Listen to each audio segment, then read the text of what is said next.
Welcome to मालूमात centre by Maharashtra minority NGO forum. मालूमात centre में आज हम देखेंगे एजुकेशन लोन की मुकम्मल और सही मालूमात। मैं हूं इरफान सैयद। एजुकेशन लोन क्या होता है और बाकी लोन में और एजुकेशन लोन में क्या डिफरेंस है? तो सबसे बड़ा डिफरेंस वो ये होता है कि आप बाकी कोई भी लोन ले लो, होम लोन लो, कार लोन लो, बाइक लोन लो, कोई भी चीज़ आप जब लोन पर लेते हैं तो नेक्स्ट मंथ से आपका ईएमआई स्टार्ट हो जाता है, जिसमें आपका प्रिंसिपल अमाउंट और इंटरेस्ट दोनों आपको पे करने होते हैं। लेकिन एजुकेशन लोन में यही सबसे बड़ा डिफरेंस है कि एजुकेशन लोन में मिलता है आपको मोरेटोरियम पीरियड। क्या होता है मोरेटोरियम पीरियड?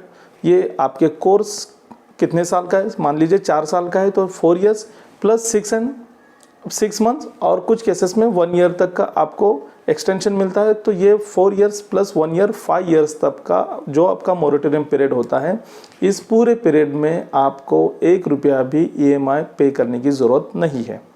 मीन्स गवर्नमेंट चाहती है कि जो स्टूडेंट हैं वो बगैर किसी हेसिटेशन के, बगैर किसी दबाव के अपनी पढ़ाई को पूरी जारी रखें।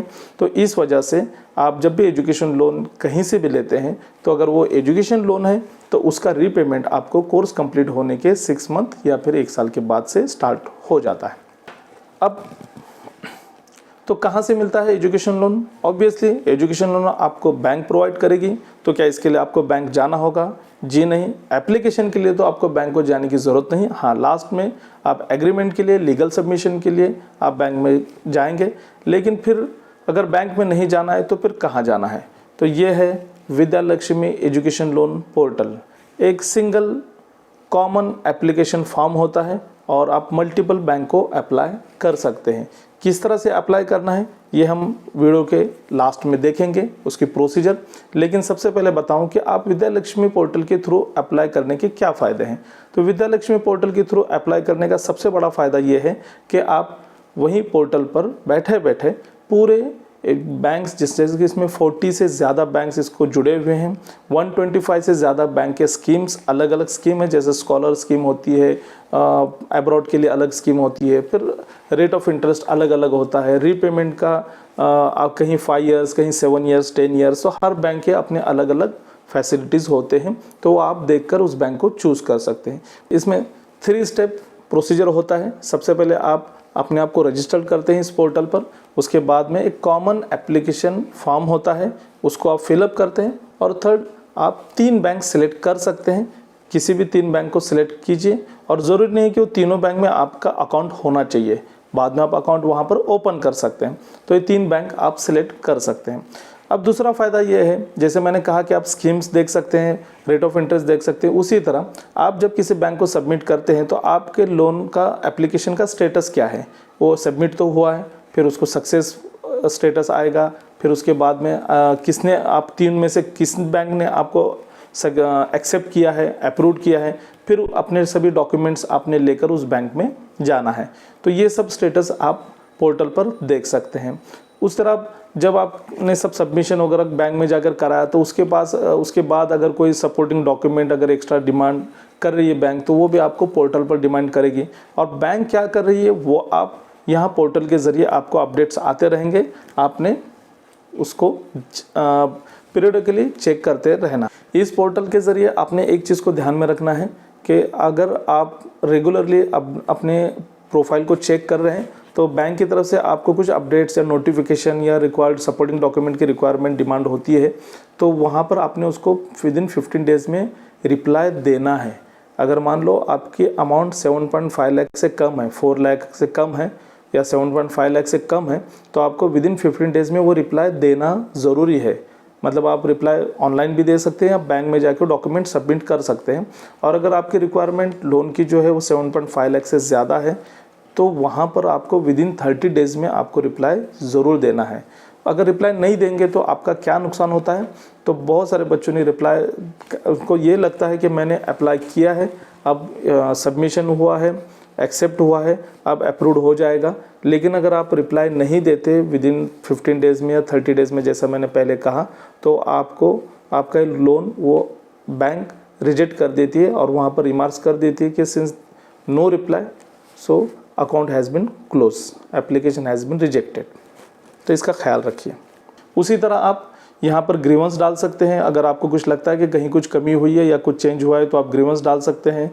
और उसी के साथ अगर आपके साथ कुछ ज़्यादती हुई है या फिर कोई बैंक ने आपको परेशान किया है तो आप उसकी कंप्लेंट भी कर सकते हैं। ये पोर्टल में सब कुछ अलाउ है। अब कितना लोन देती है बैंक? तो देखिए, एजुकेशन लोन आप अगर इंडिया में स्टडी कर रहे हैं, इंडियन स्टडीज़ के लिए आपको मैक्सिमम 15 लाख तक का लोन हर बैंक 10 लाख तक देती है और कुछ बैंक 15 लाख देते हैं। अगर आप अब्रॉड स्टडीज़ के लिए एजुकेशन लोन लेना चाहते हैं तो आप 30 लाख तक का एजुकेशन लोन हासिल कर सकते हैं। अब इसमें एक चीज़ आती है कि अगर आप इंडिया में स्टडी कर रहे हैं और आपका लोन जो आपका एजुकेशन अमाउंट है, जो ट्यूशन फीस वगैरह बहुत ज़्यादा है, तो इन केसेस में कुछ SBI, बैंक ऑफ बड़ौदा जैसे बहुत सारे बैंक, नेशनल बैंक ने कुछ अलग स्कीम भी निकाले हैं, तो वो भी आप देख सकते हैं। वहाँ पर 40 लाख तक का एजुकेशन लोन इन बैंकों के ज़रिए आपको मिल सकता है। कितना होता है रेट ऑफ इंटरेस्ट? तो जी, रेट ऑफ इंटरेस्ट बैंक का किसी 8.5 से लेकर 10% तक होता है। इन बिटवीन हर एक का फ्लक्चुएशन होता है। आप पोर्टल पर देख सकते हैं और उसी के बाद आपने उस बैंक को सेलेक्ट करना है। क्या हमें इंटरेस्ट फ्री लोन नहीं मिल सकता? क्यों नहीं, ज़रूर मिल सकता है, लेकिन उसके कुछ कंडीशंस होते हैं। क्या होता है इंटरेस्ट फ्री लोन, इसको हम देखेंगे आगे, इसलिए पूरा वीडियो बिल्कुल भी मिस न कीजिए, पूरा वीडियो देखिए। उसी तरह गारंटर, अगर आपके पास गारंटर नहीं है तो भी एजुकेशन लोन आप हासिल कर सकते हैं। किस तरह, वो भी मैं आपको बताऊंगा। लेकिन उससे पहले, सबसे पहले तो हमें ज़रूरी है एलिजिबिलिटी रिक्वायरमेंट क्या है एजुकेशन लोन के लिए। तो देखिए, एलिजिबिलिटी यही है कि आपने किसी भी रेपुटेड रिकॉग्नाइज इंस्टीट्यूट में एडमिशन लिया होना चाहिए और उसी के साथ में टेक्निकल प्रोफेशनल कोर्सेज जैसे बीटेक है, एमटेक है, बीई है और MBBS, BA, MS, इस तरह के बी फार्मेसी और MBA, इस तरह के जो प्रोफेशनल कोर्सेज है, सिर्फ उसी के लिए एजुकेशन लोन मिलता है। आपका BSc, MSc और शायद बाकी जिस तरह के BEd, DEd कोर्सेज होते हैं उसके लिए एजुकेशन लोन नहीं मिलता। पैरामेडिकल और नर्सिंग कोर्सेज के लिए एजुकेशन लोन ज़रूर मिलता है। एक बात ज़रूर ध्यान रखें कि जिन बच्चों ने मैनेजमेंट कोटा से एडमिशन लिया है उनको विद्यालक्ष्मी पोर्टल के थ्रू अप्लाई करने पर भी बैंक से एजुकेशन लोन नहीं मिलेगा। नए रूल के हिसाब से ये रिस्ट्रिक्शन आ चुका है कि मैनेजमेंट कोटा के लिए एजुकेशन लोन नहीं मिलता। और उसी तरह जिस तरह से हम देख रहे हैं, यूक्रेन से बहुत सारे बच्चे जो पढ़ाई के लिए जा रहे हैं, अभी वहाँ के कंडीशन, हालात वार की वजह से वापस आ रहे हैं, तो ये यूक्रेन, फिलीपींस, ऐसे जो कॉलेजेस में अब्रॉड में एडमिशन लेने के लिए बच्चे जाते हैं तो उनको भी एजुकेशन लोन इस पोर्टल के ज़रिए बैंक मना कर रही है।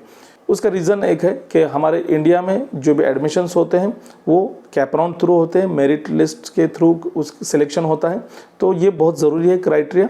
और यहाँ पर जो अब्रॉड में जब लोग जाते हैं तो इस तरह के इसमें, तो वहाँ पर आपको एजुकेशन लोन जो है वो मेरिट के बगैर, मेरिट से नहीं होता, तो इस वजह से बैंक अब इन लोन्स को मना कर रहे हैं।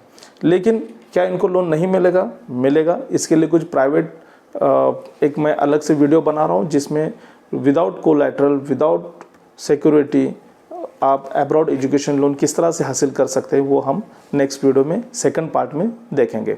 सबसे पहले ज़रूरी है फीस स्ट्रक्चर। फीस स्ट्रक्चर में जो अमाउंट लिखी होगी वही अमाउंट का लोन आपको बैंक डिसबर्स करेगी।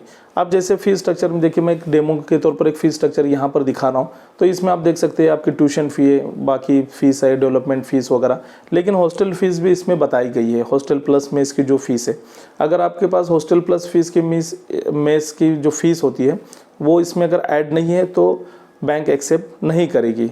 आपके लिए जो भी आप फीस स्ट्रक्चर दे रहे हैं या जो भी आप डिमांड कर रहे हैं, रिक्वेस्ट कर रहे हैं, उसका एविडेंस आपके पास होना ज़रूरी है। अगर आपको रेंट हॉस्टल की तरह हॉस्टल नहीं मिल पाया और आप अगर बाहर रहते हैं तो आप 100 रुपीज़ की स्टैम्प पे, जहाँ पर आप पेइंग गेस्ट या रूम शेयर करके रहते हो, तो उसका लिव इन लाइसेंस एग्रीमेंट जो होता है, जिसे हम भाड़े करारनामा कहते हैं, रेंट एग्रीमेंट भी कह सकते हैं, वो आप बना लीजिए। लेकिन ये बैंक पर डिपेंड होता है वो एक्सेप्ट करे या ना करे, क्योंकि हर बैंक को कुछ राइट्स दिए हुए, तो मोस्टली बैंक इसको एक्सेप्ट करते हैं। स्ट्रक्चर पूरे कंप्लीट कोर्स का होना चाहिए, ना कि सिर्फ 1 साल का। तो पूरे कंप्लीट कोर्स का फीस स्ट्रक्चर जो होगा वही आपका एक्सेप्ट होगा, और अगर बाद में उसमें कुछ चेंजेस होते हैं तो उसको एक्सेप्ट नहीं किया जाएगा। सेकंड चीज़ ये है सिबिल स्कोर। क्या होता है सिबिल स्कोर? अभी आप सब लोग तो जानते हैं कि आपके क्रेडिट स्कोर क्या है। मतलब क्रेडिट स्कोर किस बात का, कि लोन रीपेमेंट करने का क्रेडिट स्कोर। तो ये किस तरह से इसको कैलकुलेट किया जाता है? तो आपने या आपके फादर ने पहले कहीं लोन लिया है, उसका रिपेमेंट किया है, नहीं किया, या फिर उसको सेटल किया है, या फिर अभी तक वो पेंडिंग है, तो सारे बैंक सिबिल से जुड़े हुए हैं। तो ऑटोमेटिकली आपका पैन कार्ड नंबर डालने के बाद में, आपका नाम डालने के बाद में उस वेबसाइट से आप अपना सिबिल स्कोर जान सकते हैं। बैंक सबसे पहले यही काम करती है और ये मैक्सिमम 900 पॉइंट्स तक होता है, लेकिन लोन के लिए मिनिमम 650 पॉइंट का होना ज़रूरी है। 650 से ऊपर अगर आपका सिबिल स्कोर रहेगा तो आपको बैंक एक्सेप्ट करेगी। अगर कम होगा तो ये बैंक पर डिपेंड करेगा कि वो रिजेक्ट कर सकती है या फिर आपको एक्सेप्ट कर सकती है। देखिए, जैसे मैंने कहा कि Vidya Lakshmi education loan portal, इस पे आप फॉर्म किस तरह से भरते हैं तो यह हम जानेंगे इस वीडियो के अंत में। तो फॉर्म फिलअप करने से पहले आपको एक बात बता दूं कि आपने फॉर्म फिलअप करते वक्त ध्यान देना है उन चीज़ों में। सबसे ये है कि फॉर्म फिर से एडिट नहीं कर सकते। आपने 3 बैंक सिलेक्ट करने हैं, लेकिन मैं यही कहूँगा कि आप पहले एक ही बैंक सिलेक्ट करके अप्लाई कीजिए। क्योंकि होता क्या है कि अगर आप को 3 बैंक सिलेक्ट करते हैं तो तीनों की प्रोसीजर होने तक आपको वेट करना पड़ता है। या अगर किसी एक बैंक ने आपको एक्सेप्ट किया तो फिर कोई प्रॉब्लम नहीं है, लेकिन पहले बैंक ने रिजेक्ट किया, फिर दूसरे बैंक प्रोसेस में होगी, फिर उसने रिजेक्ट किया तो तीसरे बैंक प्रोसेस में होगी, तो आपका टाइम बहुत वेस्ट हो जाता है। तो एक ही बैंक सिलेक्ट कीजिए, क्योंकि अगर आपको कुछ से गलती हो गई फॉर्म फिलअप करते वक्त, एडिट के वक्त, तो फिर आप उसको अगर एडिट करना चाहते हैं तो तीनों बैंक से आपको रिजेक्शन लाना होगा, अपील करनी होगी कि हमारा सेंड रिजेक्ट कीजिए या फिर कैंसिल कीजिए। तो तीनों बैंक जब रिजेक्ट करेंगे तो फिर आप रीअप्लाई कर सकते हैं एडिट करने के बाद में। तो इतना सब बखेड़ा करने से अच्छा है एक ही बैंक जहाँ पर आपका अकाउंट है वहाँ अप्लाई कीजिए। वहाँ अगर बात नहीं बनती, कुछ अगर प्रॉब्लम आता है तो फिर आप दूसरे बैंक को अप्लाई कीजिए। फॉर्म फिलअप करते वक्त आपको क्या डॉक्यूमेंट्स लगते हैं, तो मैंने जैसे ये देख सकते हैं आपके स्टूडेंट के लिए आपको KYC डॉक्यूमेंट होंगे, फीस स्ट्रक्चर जैसे मैंने पहले बताया, उसी के साथ में रेंट पर अगर रहता है तो या फिर हॉस्टल में रहता है, ये सब आपके जो एक्सपेंसेस है उसके डिटेल्स, और बाकी एडमिशन प्रूफ अगर आपने देना है। फादर के डॉक्यूमेंट में जैसे मैंने कहा सिबिल स्कोर वो ज़रूरी है, उसी की तरह फादर की KYC, फादर अगर नहीं है तो ही मदर को एक्सेप्ट किया जाएगा। और थर्ड वन गारंटर, तो गारंटर के डॉक्यूमेंट क्या लगेंगे? अगर सर्विस करता है, गवर्नमेंट सर्विस में है तो उसकी सैलरी स्लिप लगेगी, अगर वो प्राइवेट जॉब कर रहा है तो उसका 16 नंबर का फॉर्म रिक्वायर्ड होगा, और अगर प्रॉपर्टी होल्डर है तो प्रॉपर्टी के डिटेल्स रिक्वायर्ड होंगे, जो आपको अगर आपका लोन अमाउंट ज़्यादा है और आपको प्रॉपर्टी अगर एज अ कोलैटरल बैंक को देनी है तो उस पर उसका बैंक का नाम आ जाएगा। अब मैंने जैसे आपने तो कहा, बहुत सारे लोगों ने वीडियो इसलिए ओपन किया है कि वो उन्होंने जैसे मेरे थंबनेल में लिखा था कि अगर आपके पास गारंटर नहीं है तो फिर हमें लोन मिल सकता है। तो जी हाँ, सही बात आपने सुनी।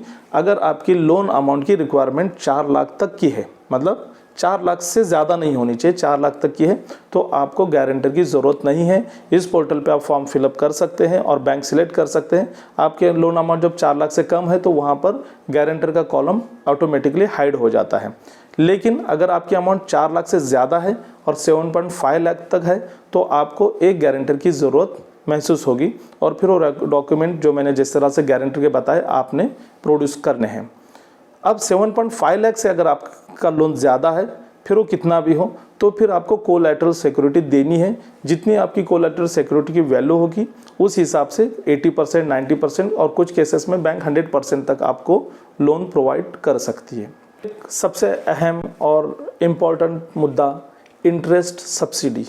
जैसे कि बहुत से लोगों ने थंबनेल को देखकर ये वीडियो ओपन किया होगा, तो क्या होता है इंटरेस्ट सब्सिडी? क्या आपको पूरा इंटरेस्ट माफ़ होता है? क्या लोन आपका 0% पर आपको मिल जाता है, या फिर कुछ पार्ट अमाउंट आपका माफ़ होता है?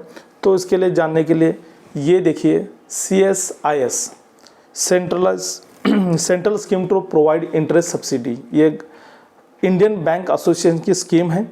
ये एसोसिएशन जिसको हम IBA कहते हैं, इसके ज़रिए स्कीम है। तो ये देख सकते हैं आप, उसका मेमोरेंडम देख सकते हैं।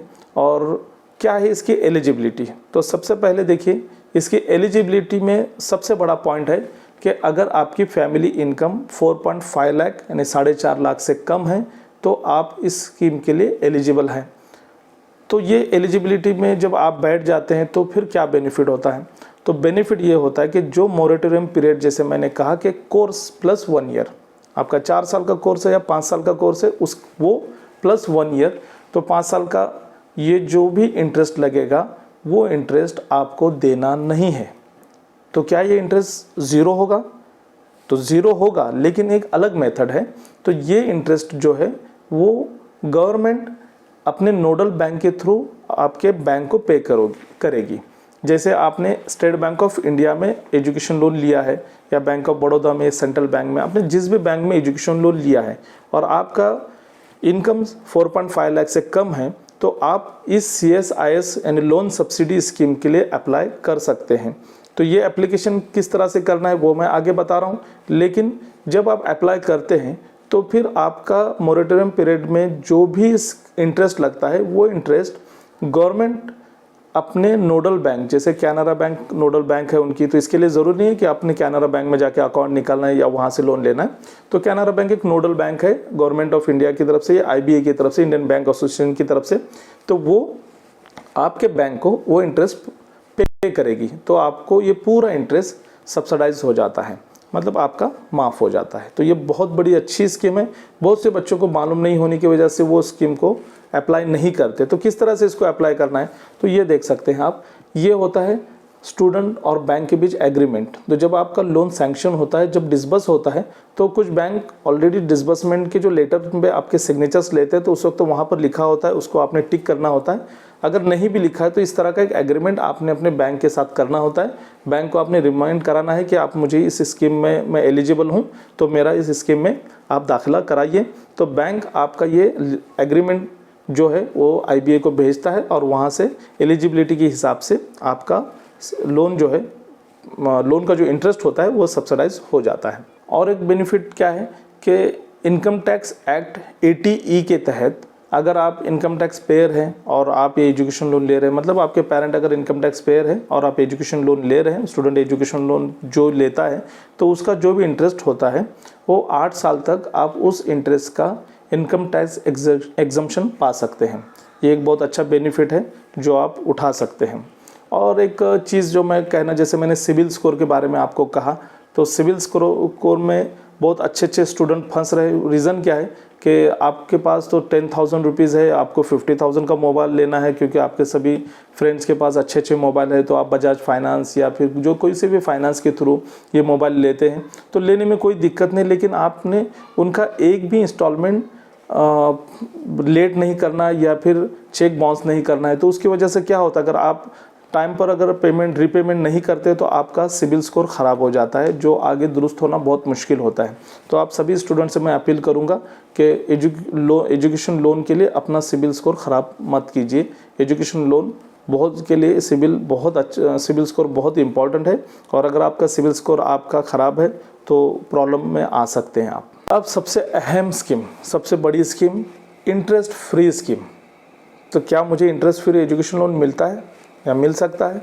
बहुत से लोग कहते हैं कि मैं इंटरेस्ट नहीं देना चाहता, मुझे बगैर इंटरेस्ट के लोन। देखिए, जब आपको बगैर इंटरेस्ट के आज कोई कुछ नहीं देता, लेकिन फिर अगर कोई दे रहा है तो फिर उसके कंडीशंस होंगे, टर्म्स होंगे। तो जी हाँ, आपको इंटरेस्ट फ्री एजुकेशन लोन मिलता है, लेकिन उसका पेमेंट जो है, रीपेमेंट जो है, वो आपको फ़ौरन नेक्स्ट मंथ से करना होता है। तो ये है वो फाइनेंस पेयर वेबसाइट, ये लिंक आपके सामने है। यहाँ पर सिंपली आपने अपने डॉक्यूमेंट रजिस्ट्रेशन करना है, अप्लाई करना है, और अगर उनके टर्म्स और कंडीशंस में आप क्राइटेरिया में आप फुलफिल होते हैं तो आपको एजुकेशन लोन मिल जाएगा, इंटरेस्ट फ्री एजुकेशन मिल जाएगा। और इक्वल अमाउंट के EMI 2 years 3 years maximum 3 years के होते हैं, 3 ईयर्स में आपको उनको पे करना होता है। तो ये है इंटरेस्ट फ्री एजुकेशन लोन। इसी की तरह और भी बहुत सारे वेबसाइट हैं, कंपनीज़ हैं। ये देखिए, यहाँ पर सभी के लिंक आप देख सकते हैं। इन सब लिंक का डिस्क्रिप्शन में मैंने लिंक दे रखे हैं, तो वहाँ से भी आप डाउनलोड कर सकते हैं। उस लिंक के ज़रिए आप अप्लाई कीजिए और एजुकेशन लोन का एप्लीकेशन आप करके ले सकते हैं। तो ये था आज का हमारा पहला वीडियो, जिसमें हमने देखा एजुकेशन लोन क्या होता है, एजुकेशन लोन किस तरह से हासिल करना है, कहाँ अप्लाई करना है, क्या है इसकी प्रोसीजर, विद्यालक्ष्मी का फॉर्म किस तरह से फिलअप करना है, ये हमने देखा। तो आपको ये वीडियो कैसा लगा, इस पर अपने कमेंट्स ज़रूर कीजिए। और उसी तरह अगर आपको इस रिगार्डिंग कुछ भी क्वेरीज हो तो आप यहाँ पर भी पूछ सकते हैं। और यहाँ स्क्रीन पर जो दिखा हुआ ये नंबर आपके सामने झलक रहा है, ये हेल्पलाइन नंबर है सिर्फ व्हाट्सअप के लिए। व्हाट्सअप पर भी आप अपने क्वेश्चन पूछ सकते हैं। और कोई भी सपोर्टिंग डॉक्यूमेंट अगर आपको पता नहीं है या आपको नहीं मिल रहा तो आप उसका नाम यहाँ लिखिए, हम आपको PDF में वो व्हाट्सअप पर सेंड करेंगे। तो चलिए मिलते हैं अगले वीडियो में, जो होगा एजुकेशन लोन फॉर अब्रॉड।